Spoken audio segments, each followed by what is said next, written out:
Hello again everybody, my name is Matt and welcome back to the Fantasy Football Fanatic, the channel that's dedicated to the awesome Fantasy Hub fantasy football game for both Android and iOS devices. Welcome to episode 6 of the Euro 2020 game series that I'm doing.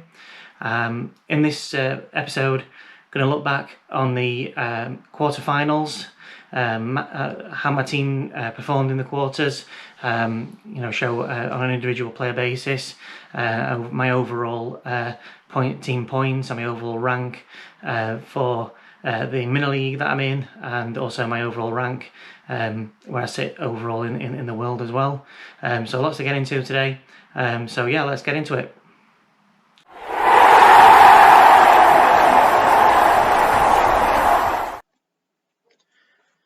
Yeah, so the game has updated now following the end of Gameweek 5, the quarter-final stage of the competition.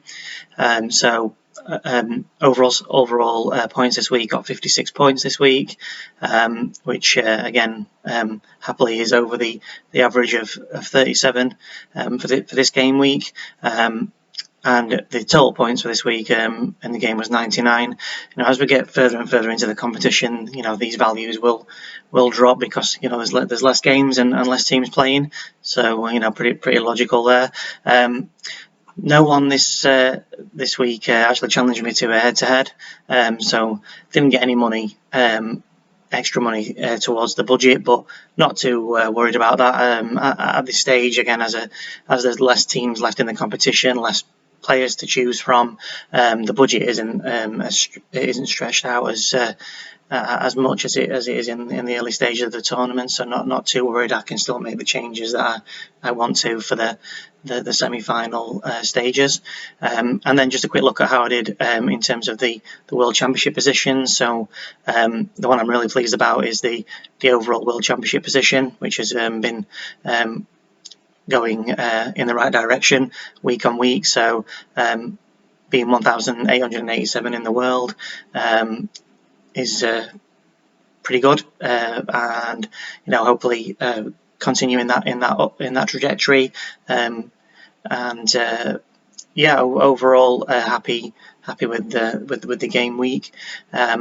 I'll show now how my team performed on an individual player basis, talk through each individual player and what points they scored. So let's have a look at the team. This is a team on the individual player basis. So as I mentioned last week, I had 5 players overall that weren't going to be featuring in this game week, and of course you only get 4 transfers per game week, so I was always going to have one player that wasn't going to score me any points.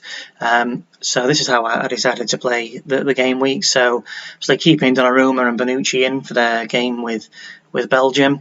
Good thing is that the Italians did manage to get through against Belgium. The bad thing is that they did concede a goal. Probably was highly likely they were going to concede a goal anyway against a very good Belgium side. Lukaku obviously scoring the penalty. I did have Lukaku as well, so that kind of offset the points lost in the defence a bit. But yeah, keeping hold of Donnarumma and Bonucci for the next round of fixtures when they play Spain in the semis. Gosens didn't play as Germany around him. Dumfries didn't play. Mahler again. He's having an absolutely fantastic tournament. It's just a bit of a shame that they did concede from his point of view. He was playing so well going forward. He got an assist for one of their goals. Absolutely fantastic ball in from his right footer, and he's playing on the left wing. So it was the skill shown to do that was incredible. I'm sure there's going to be a lot of teams after this guy, after this tournament. He's really arrived on the scene. So 4 points for Mahler, and of course Denmark now will go through, beating the Czech Republic to face England in the semis at Wembley. In terms of at the midfield, I had to get rid of Forsberg, who's obviously been knocked out already with Sweden. Wijnaldum as well came out of my team. So I already had Sarabia in for Spain from the previous round of fixtures. So I wanted to wait until the lineups were out so we could see who was playing. And I went for Ferran Torres in the end. As you know, being classified as a midfielder, if he could score, he would get more points than Morata. I mean, neither of them actually scored, so you know, it wasn't really a positive. Either one you take. The only positive is that you know I've got more players now for the next round of fixtures, and I don't have to get rid of, worry about replacing these players. So, but 2 points for both Sarabia and Ferran Torres. Really happy with bringing in Sterling in for Wijnaldum. Obviously, England absolutely thrashed the Ukraine, which I did predict in the last video. I didn't expect it to be as comfortable as it was, to be honest. I think there was only a stage in the last sort of 10 minutes of the first half that Ukraine looked like they were going to threaten at any point. Apart from that, absolutely fantastic performance from England. Getting those 2 early goals, Kane getting those 2 early goals at each start of the halves, I think really just killed the tie. Ukraine didn't have an answer for us. We were just too strong, which we should be. We should be beating these teams by these margins because of how good our squad is, and I do expect us to beat Denmark. In all honesty, it's at Wembley, 60,000 fans behind us. We'll never have a better opportunity than this to win a major tournament. So yeah, I think we're going to be going all out. So yeah, Sterling got the assist for the first goal. So great performance from him. Really happy with that. Immobile, I kept Immobile in for the Italian game along with Donnarumma and Bonucci. Didn't manage to get on the score sheet, unfortunately. But obviously the move of the game week for me was Harry Kane, and bringing Harry Kane in and also captaining him as well. As I said, like last week, he was going to be my captain choice. So that couldn't have worked out any better. 2 goals for him. So yeah, really happy with that. And then the final player that I brought in was, once Lukaku had lost and obviously taking no further part. I then had a decision to make. I'm kind of looking for some maybe differential players at this point, because a lot of other players are going to have the likes of Kane, Sterling, Ferran Torres. Is there a player out there that maybe not a lot of people have? So if they manage to get any attacking returns, it boosts me up in the rankings of my mini league. So I went for Patrick Schick in the end. It was between Schick and Dolberg. They both actually scored. So it would have obviously been better to have Dolberg in the end, just purely the fact that Dolberg is now playing in the next round. But that's the only thing in it, really. So yeah, I'll be looking to remove Schick for the next round of games. So now we're just going to look at how the mini league position is doing as well. The position has again, I've climbed up the league from last week. So as I mentioned before, my goal really at this point is to try and break into the top 100.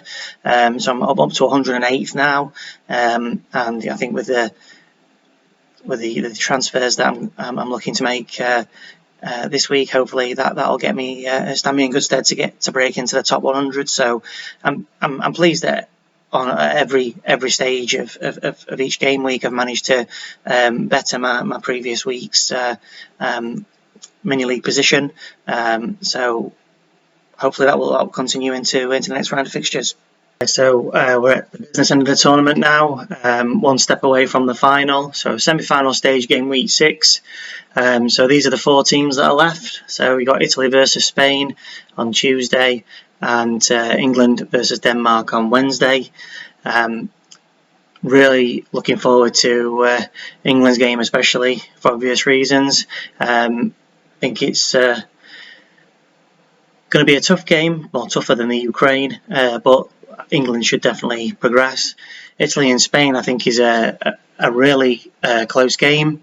I think there's not a lot to choose between them attacking wise, but defensively, I think that Italy are going to have the edge against Spain, and I would like Spain to do us a favour, to do England a favour and knock Italy out, because I think we'd have a much better chance against Spain.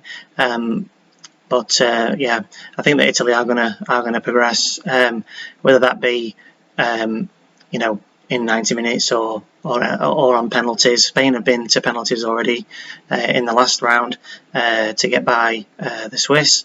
Gonna both really top games to look forward to. So in terms of tactics, what I'm looking to do is obviously already got Bonucci, Donnarumma and Immobile on Italy's side, and I've got Ferran Torres and Sarabia from the Spanish side. So my first transfer is going to be bring another attacking Italian player, and I'm probably going to bring Insigne in from Italy. He scored in the last game against Belgium, so I think he's a really good option to have. Obviously keeping Immobile as well, and then my last three transfers. In all honesty, I'm gonna go all out England. So I'm looking to bring in probably two defenders because I'm confident, in all honesty, of the clean sheet against Denmark. We haven't conceded a goal this tournament so far for the first time ever in a major tournament. I think we've got so much momentum going into this game, and I think that it will be probably maybe 2-0, 3-0 to England. So looking at what I'm looking to do then, visually, I will say these as a caveat. If any of these players don't start, I'm taking a bit of a guess, especially with Foden. So obviously taking Schick out because he's already been eliminated. So take Schick out, bring Insigne in, and then. For the two defenders, definitely want Luke Shaw. He's probably been, in my opinion, the best left back in this tournament, along with Marler. So it's going to be, between them two, who are the best left back of the tournament is named, I think, when they bring out the team of the tournament. Fantastic in the last game, Shaw. Clean sheet last game, 2 assists. You can't really ask for much more. Definitely want to bring him in. And then also Maguire, he's looked really good coming in since the final group game against the Czechs. Really helped our other defenders along with his leadership, and got on the score sheet against Ukraine as well. He's a threat from set pieces because of his height, and so I want to bring him in. And then the final one again is just I am guessing at this point. I don't know who will start alongside Kane and Sterling up front. I've gone for Foden, but could easily be whoever starts on that side, on that left hand side for England. I'll bring in, and then leaving the captaincy on Kane. I think he's got his goals now. He's starting to really pick up. He's going to be hungry for more goals, and teams are going to be scared of him. He's probably the best striker left in the competition. More than happy to keep the captaincy on Kane, but. Please let me know if you're playing the game, what your tactics are, what do you think to my tactics, who you're bringing in, how you're doing overall in the tournament. Please let me know in the comments. Guys, that brings us to the end of episode 6. Hope you enjoyed that. If you did, please like, subscribe and hit the notification bell so you're notified when I upload the final episode of this game series, which will be the final itself, Game Week 7.